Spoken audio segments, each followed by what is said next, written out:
Lovely. So good afternoon, everyone. Good afternoon. Good afternoon. Welcome to this Open Badge Factory Academy webinar. Today we have the pleasure to welcome Teresa MacKinnon, Associate Professor from the University of Warwick, UK. And Teresa will present a project on badges. I think, Teresa, it's better that you make the presentation. Of course. No, thank you. Thank you very much, Eric, and thank you for inviting me to talk to people about the Erasmus Plus Virtual Exchange. I am just a mouthpiece because I'm just part of a project and a European initiative. So a project called the Evolve project, which is funded by the European Commission, and a European Commission initiative to get behind virtual exchange. So I'm looking forward to explaining a little bit more about what that is and to telling you a little bit about how our partnership with Open Badge Factory has enhanced what we do and has helped us within our aim of disseminating virtual exchange and recognizing participation in virtual exchange.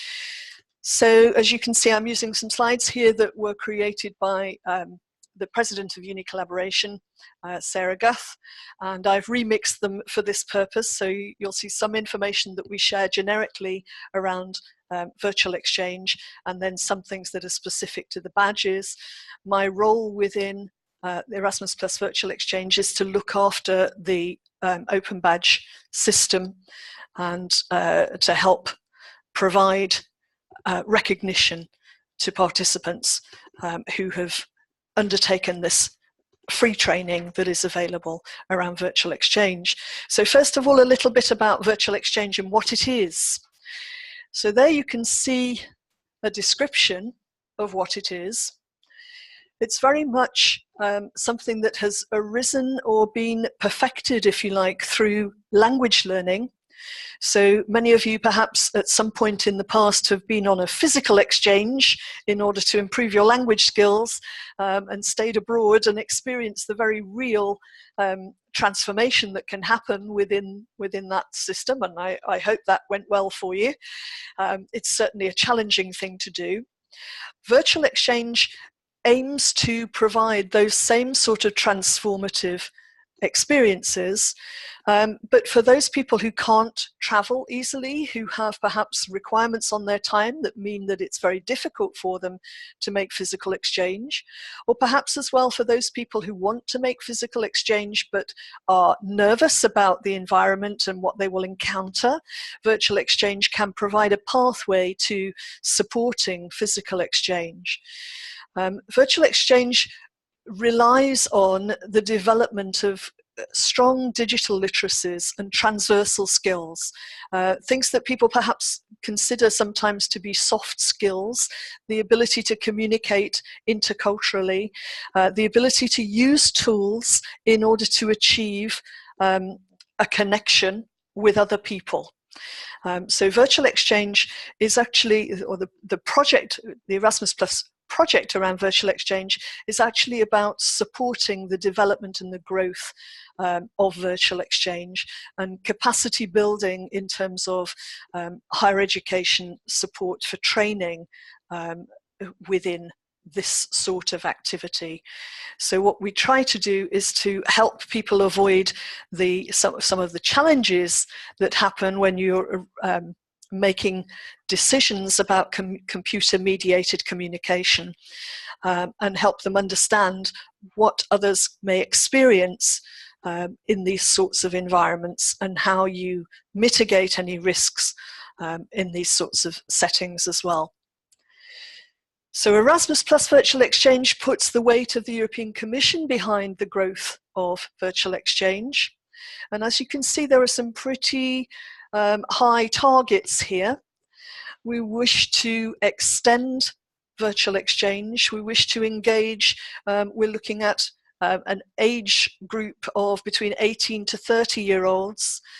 We wish to engage many, many thousands of young people by the end of this year. And the project actually gets renewed every year, so we have to provide reports on an annual basis of how we're getting on towards those targets. And as I say, it complements physical movement and physical mobility doesn't replace it. It's also seen as a way of helping to improve connections between young people who are living in different contexts. Particularly target countries include the Southern Mediterranean, engaging young people in discussions and meaningful interaction online, perhaps as part of their formal education through connections through various disciplines. Any discipline can get involved in this sort of activity in higher education, or perhaps through their informal education as well, through youth leaders, for example. So we're very interested in putting the infrastructure in place in order to make meaningful connections between people and to enhance understanding of each other interculturally. So those are our target audiences. As I mentioned, the involvement in virtual exchange actually goes beyond Europe as well. There are many, many people engaged in virtual exchanges beyond Europe. Very much within a higher education context, people make connections according to their interests in the course or their disciplinary interests. So for example, we have virtual exchanges where we have trained professors in order to engage in conversations around space science between America and Poland, for example. There are many examples of virtual exchanges that perhaps look at things way beyond or outside of the traditional boxes that have existed. Because really what we want to do is to support people in the skills that they need in order to carry out this sort of activity. So what sort of activity? Let's have a bit more detail. What do these activities comprise of? Well, Erasmus Plus Virtual Exchange is a multi-partner setup. So I'm speaking from the uni collaboration partnership side, and we deal with higher education. So what we do is look at how we can support professors or academics within higher education to develop the skills that they need, to develop a syllabus, to develop shared learning outcomes, and to run a substantial, it needs to be at least 4 weeks, virtual exchange activity, a sustained interaction, and something that brings collaboration between students to understand each other's contexts and understand perhaps a disciplinary aspect to their work, or perhaps the intercultural aspect of their work, or perhaps to be more critically digitally engaged and to facilitate the growth of their digital skills. So the training we provide, we call them TEPs. The training that we provide there is about bringing people into a network of higher education practitioners who do this sort of work, and making sure that we provide mentorship, that we provide technical advice and support, and that we provide ways of discovering each other as well. We organize things called partnering fairs, where people who have an interest can come along to a virtual room, they can have discussions with other people, and they can find a suitable partner, and we then support them through the process of designing and developing and delivering a virtual exchange. But that training is just one aspect of the sorts of activities that we support. As you see, it generally lasts at least 4 weeks. In the case of the virtual exchange that I've been involved in over the last 8 years, the Clavier Virtual Exchange, which is quite a large network, large-scale virtual exchange, that runs through 2 terms, so it's actually a very lengthy system, and it involves several hundreds of students. But this can literally be a 4-week pilot virtual exchange that people set up and just try things out, because it's a very iterative process. You have to, when you're collaborating with somebody, especially for the first time, you need to find out what works and what doesn't. So it's an exploratory process. much of the interaction may take place asynchronously through various computer-mediated tools. So it may be through chats, through forums, perhaps in a virtual learning environment, or through groups within social media spaces sometimes. But obviously we do in the training focus as well on making sure that people understand GDPR, and they understand how we all have a responsibility to our students to make sure the spaces that they interact in are safe. It can be implemented in any subject or any course, so many disciplines are involved. Although the learning is largely coming from computer-mediated communication, which is part of CALL, computer-assisted language learning, which is a field that dates back some 30 years now. That's the one thing that that field has brought is an understanding of how this sort of interaction, which is international, intercultural, is quite tricky and has to be carefully planned. So we bring that to the party, but the disciplines, it can interpret that and deploy that in a way that is suitable for them. And as I say, it can be interdisciplinary as well. It suits vocational courses, it suits language and sociological discussions, business school activity. There are lots and lots of possible scenarios for a virtual exchange. But as I mentioned, we're not the only ones doing virtual exchange in the higher education area. We provide the training, the top right-hand corner of this slide here. Within higher education, that's the Uni Collaboration Network. That's the partner delivering that.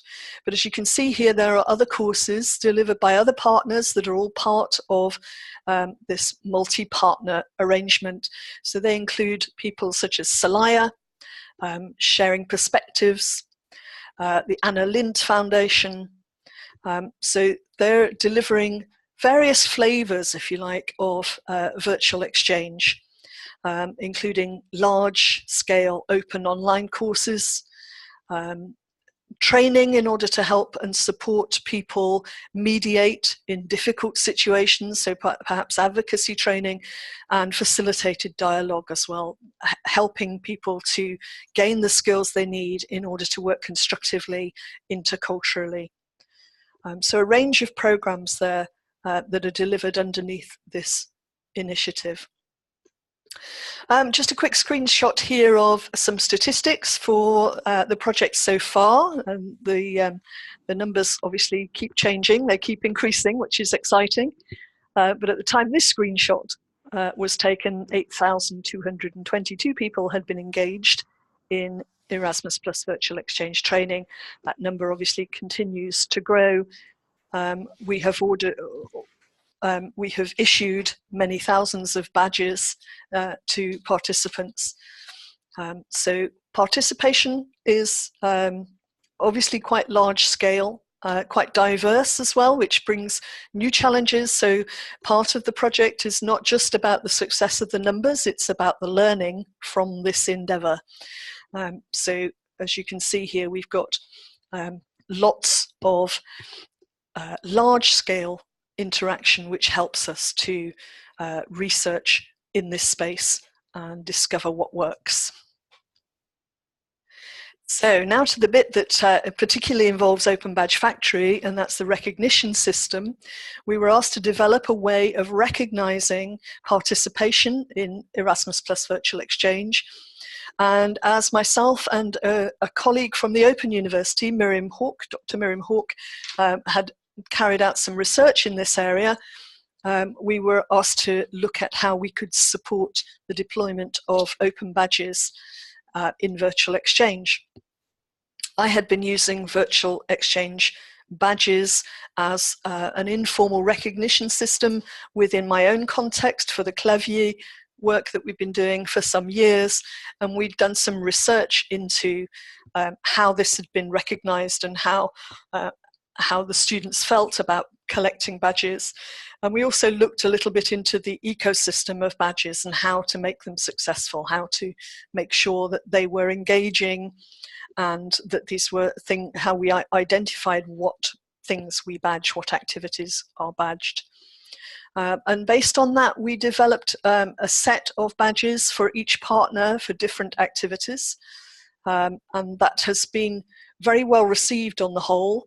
There's still a way to go in terms of making sure that people understand what a digital badge is and how, in fact, they need to be engaged in it because it belongs to them. So there are still things that we wish to develop further. But so far we've issued over 4,500 digital badges since the start of the project, which is about a year ago now. So our next steps in the project really are, there are still many things that we have learnt and that we need to continue to develop. So what you're seeing there on the screenshots are some rough drafts of potential design development in terms of the visual identity. These are not actually deployed as yet, but this is part of the discussions that we're having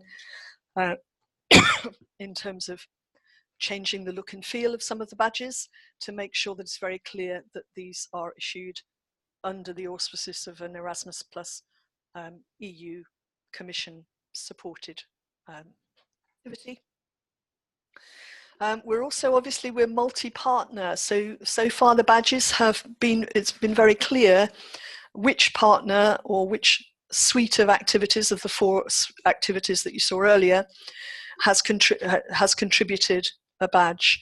We're looking at how we can perhaps make this a little more unified, and that's again work in progress at the moment.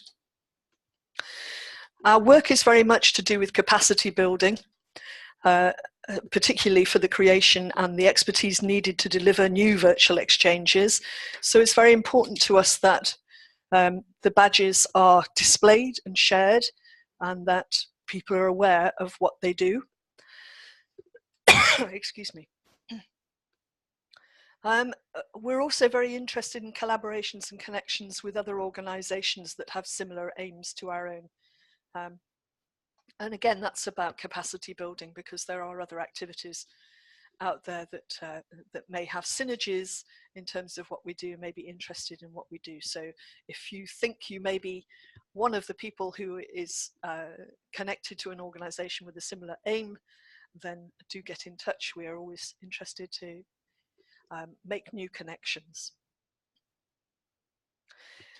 So finally here, a little bit of a roadmap. So when we started out putting together a set of open badges in order to support the work that we're doing a year or so ago, Open Badge Factory were very helpful in getting us going, and we've proved the concept. I think the concept of delivering open badges at the end of a course, certainly in my mind, is very strong. I get a lot of feedback from both virtual exchange organisers and from students telling us that they're glad to have their badge and that they're displaying it. We support people in terms of suggesting that they use Open Badge Passport to display their badges and to connect with each other. And I'm excited to hear from Eric just now that there are development plans in hand for Open Badge Passport to make that even stronger, which is great.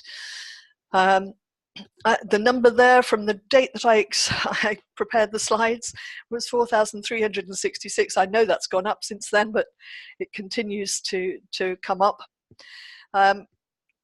In terms of things that are still on our to-do list and things we would like to continue to do, we would certainly be interested in increasing awareness. I'm starting from the bottom going up here, increasing awareness of how this form of recognition works, because it is quite difficult to explain to people who perhaps just think, well, a digital badge is a certificate, but actually they work in a slightly different way.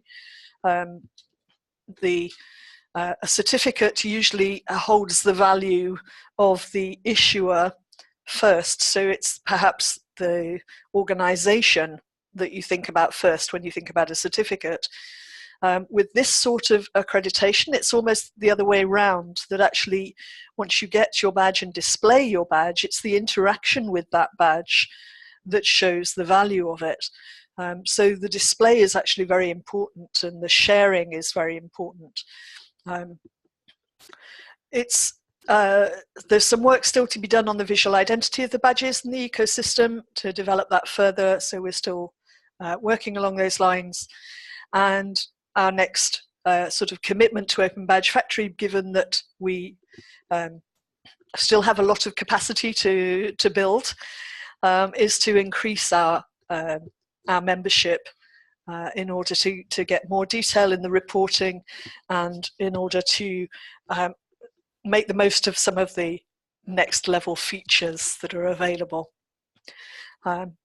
But this has been a very positive experience for us. I think the use of digital badges and open badges for learners. And as I say, we continue to explore where we go next, and to use open badges as a way of recognizing participation. So I think I'm going to, at that point, just stop my screen sharing so I can come back to the room and see if I can answer any questions, and see if you have anything going on in the chat. Can also, yeah, there is a question here, perhaps coming. Simon. Hello, Simon. Pleased to meet you. I can unmute all if we agree that one is speaking at a time. So yes. Could use microphones. Let's try. There's some questions. Easier than writing in the chat. Oh, okay. Yes. But if people want to put questions into the chat, that's fine. Yeah, that's fine too. Yeah. I can deal with questions in English or French. The Erasmus Plus Virtual Exchange is very much gearing up to deliver virtual exchange training in English, French and Arabic, and some of the activities have recently been launched in Arabic. So good to see that we're walking the talk, as they say. That's an interesting way working with Humanitarian Leadership Academy, and they have designed and developed Arabic version of the passport. So it has not yet been implemented in our generic passport, perhaps in the future. Okay. Arabic passport. Excellent.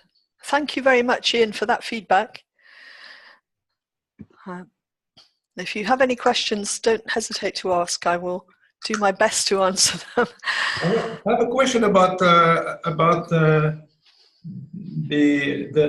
design of badges. So I understood that you have been basically, let's say you had different people, different groups creating the badges who have been working in a way that basically, I would say, each one was taking care of his own badge, or did you have this kind of co-creation of badges? So in terms of the graphical design, that was the role of the partner that takes care of the hub for Erasmus Plus Virtual Exchange, which is the Anna Lindh Foundation. They took care of the graphics in order to keep everything harmonized with the youth hub that supports the work. In terms of the design and the set of criteria for badge issue, that went to each individual partner to look at their existing, in many cases, courses. For Uni Collaboration, we were setting up courses from scratch. This was the first time that we developed and designed training for academics. But with other partners, they had existing courses, partners like Celaya. Let's just share some names here in the chat. Sharing Perspectives.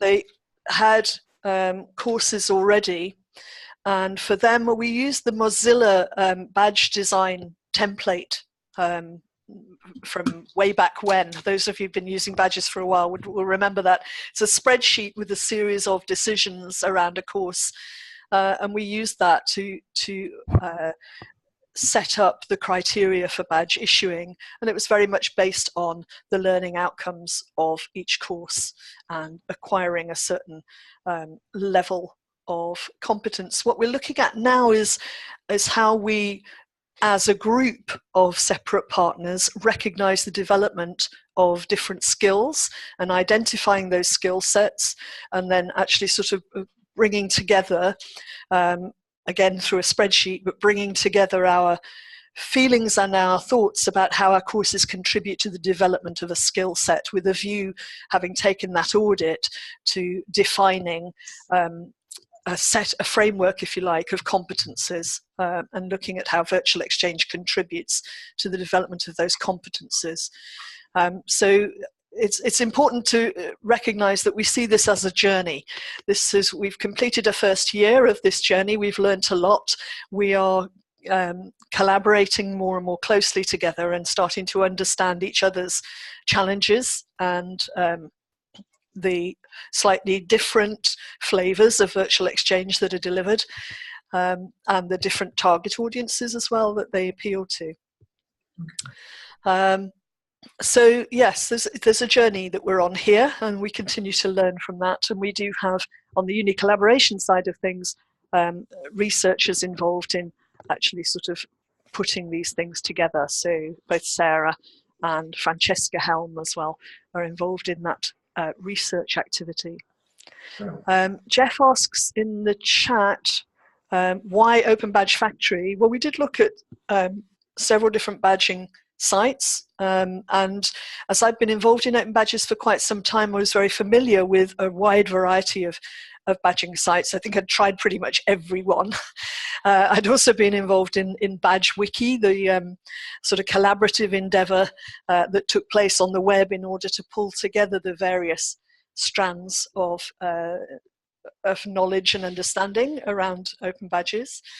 But clearly this project was a European project, so we had to think about the data being within Europe. GDPR was at the time just around the corner. And when we started to investigate and look at the platforms, Open Badge Factory was a really good fit. I think anything that comes out of Finland is really worth paying attention to. And then also I had the joy of meeting up with Eric, who's French as well, so I get the opportunity to interact in French. How exciting is that? That's always important. Who's laughing? C'est vrai, hein? So yes, there are some really good indications in terms of best fit for us that came from Open Badge Factory, and with things changing around Mozilla and sort of some uncertainty around where Open Badges would go without the backpack and this sort of thing, it was also quite important to us that there was Open Badge Passport, and that we could explore that and we could offer that to people as a place to harbour their badges. Somebody asked earlier in the chat, and I sorry, very rudely just replied with a link to a YouTube video, but at the time it was a quick response. Do you know where recipients have shared their badges mainly? I don't think we could tell you that, because it's entirely up to them where they take their badges. So although we recommend that they open an Open Badge Passport, we only then catch up with them once that Open Badge is then shared publicly. But the beautiful thing about Open Badges is that you can collect them and display them as and how you wish. So in that little video, there's just a little demonstration of how collections can be made on Mozilla Backpack, for example, of how the Pages facility within Open Badge Passport works, and how you can combine badges as evidence with text and with links and with other content, which makes a really nice way of showing your skills to a prospective employer as well. So yeah, what we hope is that people make the most of sharing their badges. The value, Edouard, from an employer's perspective, I think it's very difficult to generalize, and it's tempting to generalize that there is any one employer out there, but it's very difficult to generalize. So a lot depends on what an employer is looking for. One of the issues that we try to address through the use of recognition in digital open badges is the journey that participants go on in virtual exchange, which is to become more competent and confident in managing their digital identity. And that in itself is of interest to some sectors of employment, where employers are looking for people who are confident and people who understand the opportunities of working online. Some employers may have very little interest in that aspect, although we know that a lot of employers use searches in order to investigate when they're shortlisting prospective employees. So it is important to engage potential employees in that journey, to let them think a little bit about what their digital presence is, and also to engage them in critical evaluation of the tools they use online, which is something we deal with very specifically through critical digital literacy work in the TEP training, the uni collaboration part of the training. It's very much, just as there are many different types of university courses, there are many different types of employers out there. So it really depends what an employer is looking for. But the nature of virtual exchange is to be out there in the digital and understand the tools that we have and collect a set of soft skills and transversal literacies, things that often aren't recognized actually overtly in people's CVs or in their accreditation perhaps from a university course. So it's very interesting to give people that opportunity to make sure that there is recognition of the nature of the detail of the activities that they've been involved in throughout the courses. I see a question from Justin. I was about to ask you how you represent competencies, right? Okay, yeah, that's a journey we're still on the way to, Justin. So yes, that's ongoing. Currently, I've only been involved in developing a framework of competencies for virtual exchange. And let me see if I can grab the link to that. And that was around virtual exchange in higher education. So the work that I wrote and published on is available on the Badge Wiki site. And let me just see if I can grab the link to that. Oh, okay. Doesn't want me to, so I'll take you to the Badge Wiki site and you'll see the work there. So on Badge Wiki, in the research pages, just share this link with you. So this is a community generated collection of information around a virtual exchange.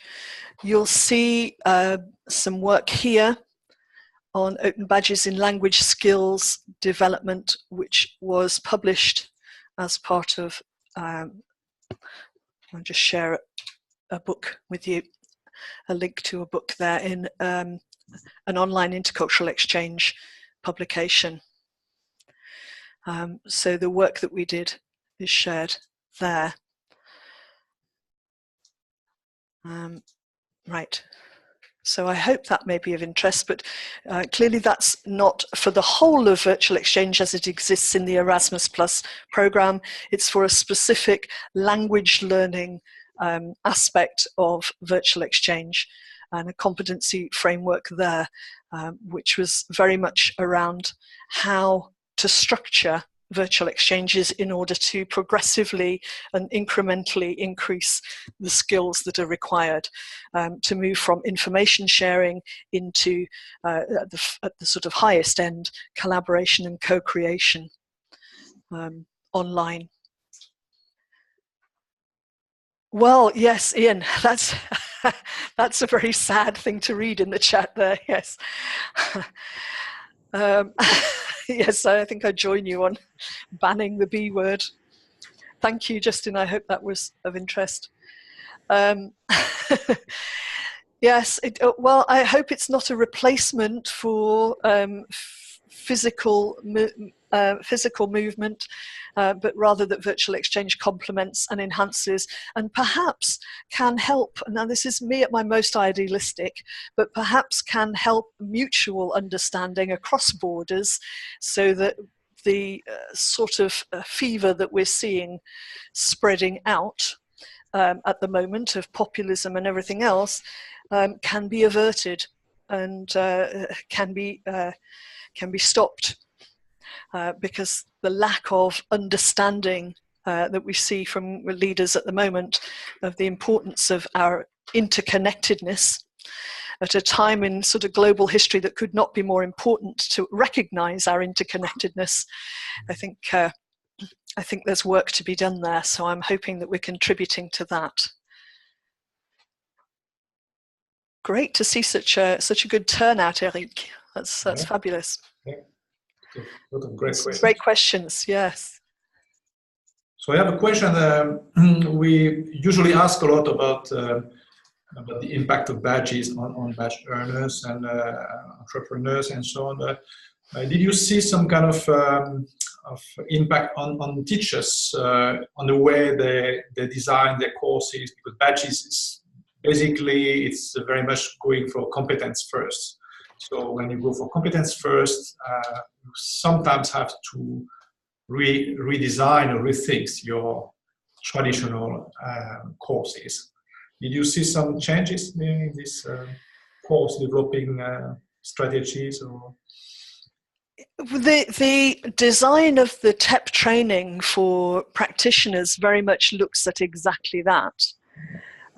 So we certainly do see people starting to think more about how moving an activity that perhaps would traditionally take place within a classroom or could take place through physical mobility translates into an online environment where people are perhaps not physically present. Mm-hmm.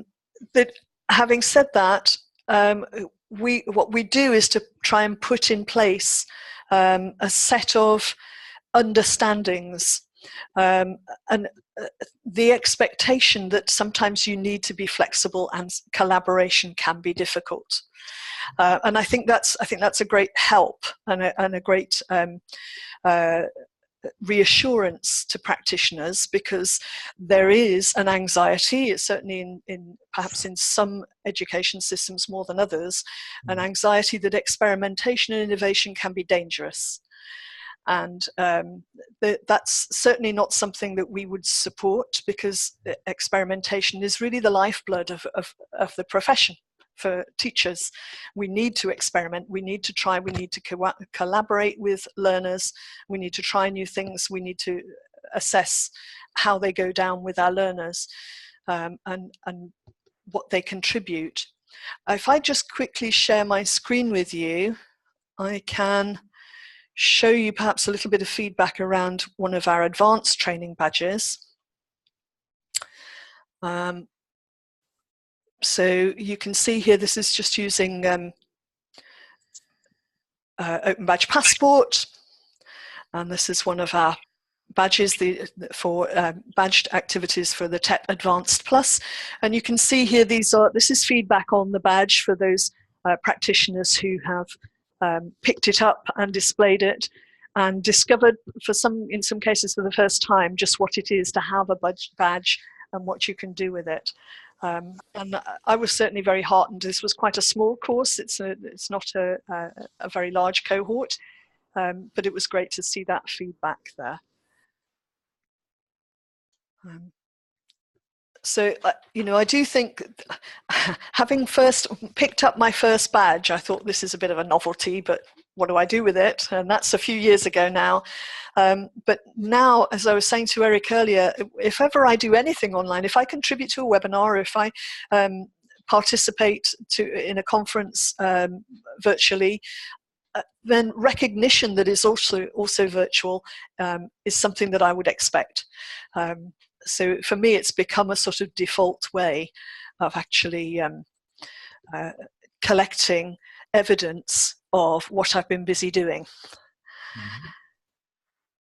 Yeah, so just in that feedback that I've just shared is actually within Open Badge Passport rather than Factory, so not part of the endorsement feature, but that's something we do want to look at.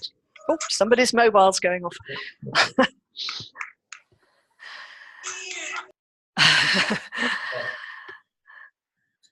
Maybe Eric can say a little bit more about the endorsements feature. I don't feel qualified to talk about that because we haven't used it yet.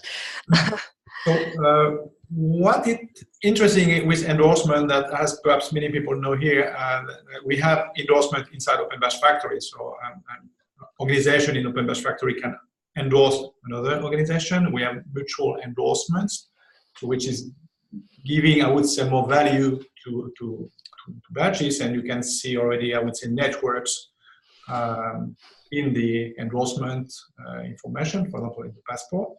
You can also endorse a badge in Open Badge Factory. So organizations can endorse a badge that they are co-creating or that they are sharing or they are issuing together. And now we will have next week, in the next release of the Open Badge Passport, which is a big release, we will have a new feature, which is that individual can endorse each other, or each other badges, basically in the passport. So as Teresa said, it's very important to have, as you showed, there was this badge and this discussion around the badge, or the feedback around the badge.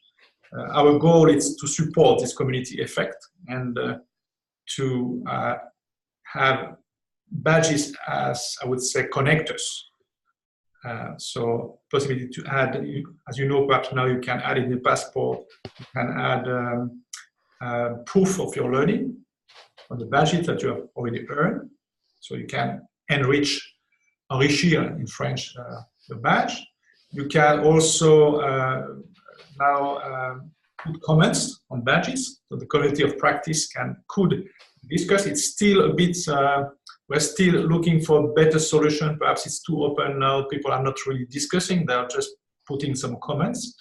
But it would be nice to see more discussions around badges. And then there will be this endorsement.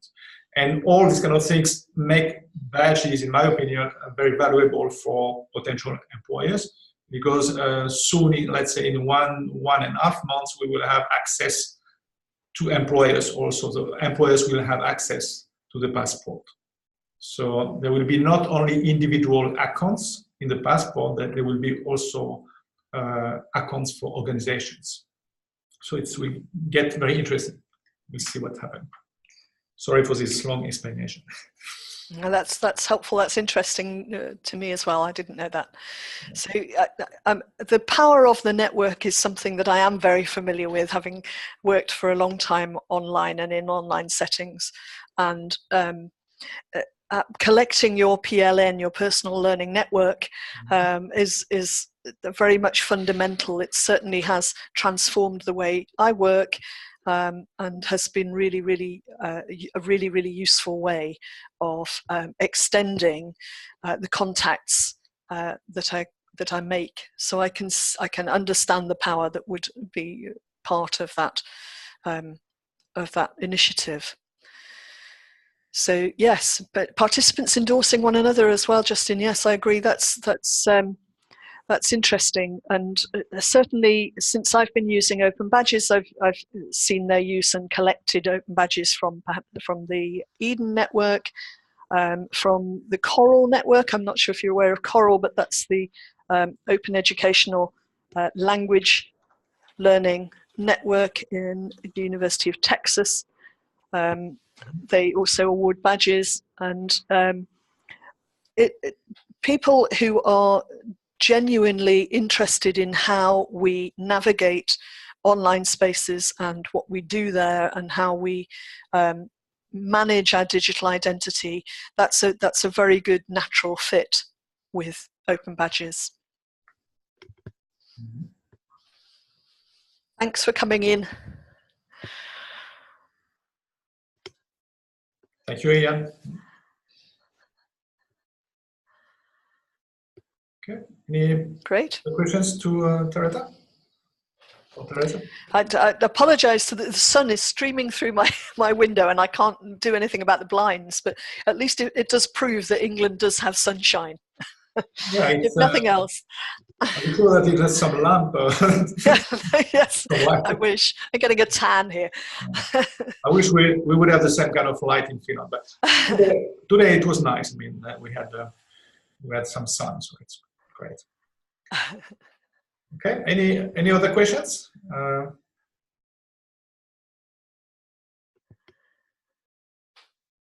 think it's something that we just scoot back through the chat, but I think we've addressed everything that was asked. Oh, it's one new message coming in now. Off-topic question, Simon. Okay, that's a challenge. We're up for that.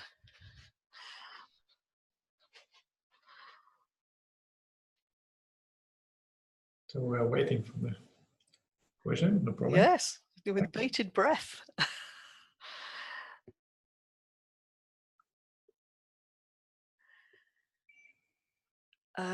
Oh, right. Okay, yes. So as I mentioned at the beginning, there are two distinct activities that I'm involved in, but they're actually all part of the same picture. So Erasmus Plus Virtual Exchange, Evolve is part of Erasmus Plus Virtual Exchange.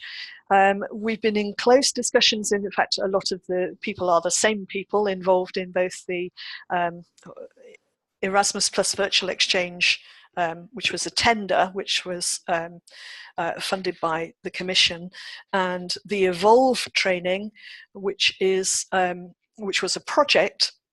So they work in slightly different ways, but a lot of us work on both, or a few of us work on both. We cross over. So my take on the difference, the discussions that we had recently at an Evolve meeting in Malmö that I also attended virtually,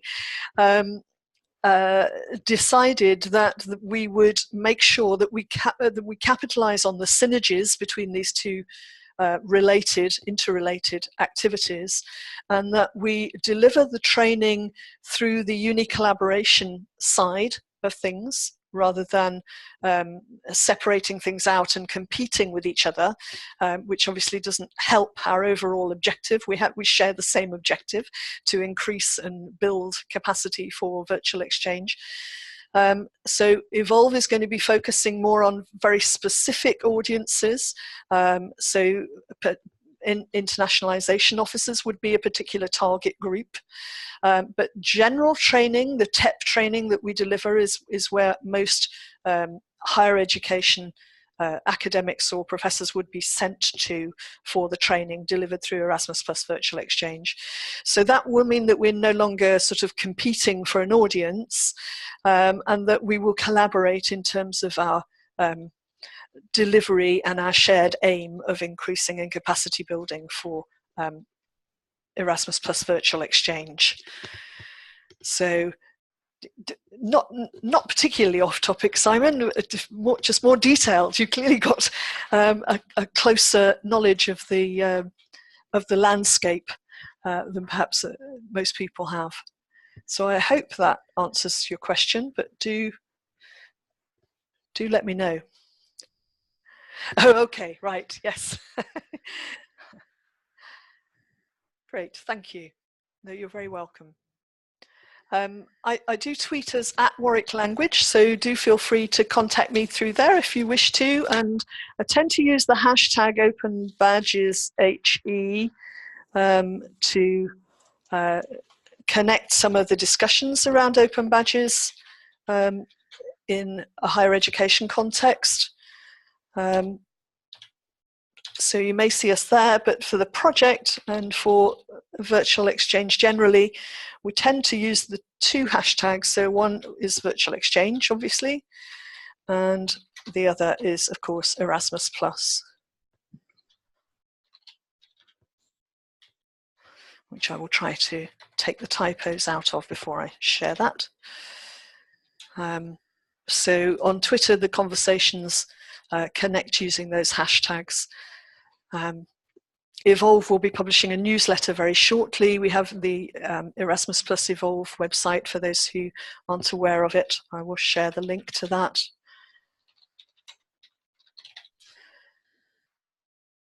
So the Evolve focus is very, very much around evaluating for stakeholders the value of virtual exchange.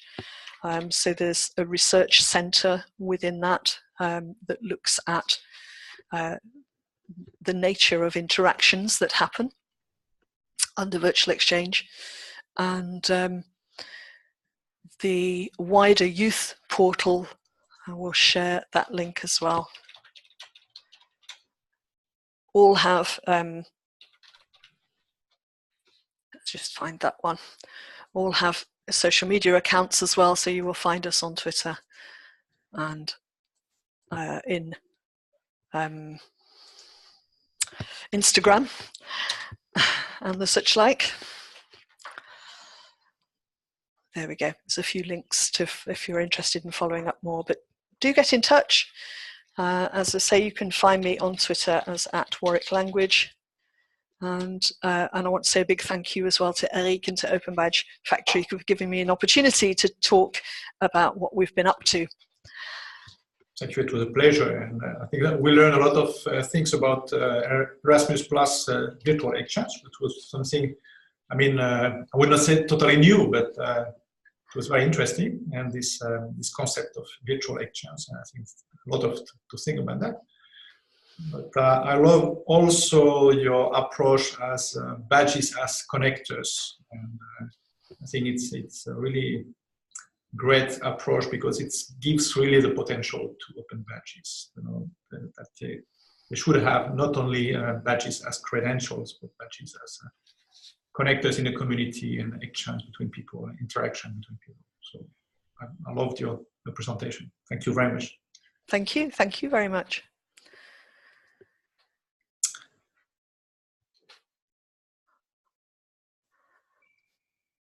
And thank you, Simon. Great. Okay. So it sounds like there are potential connections happening within the webinar as well, which is great. Yeah.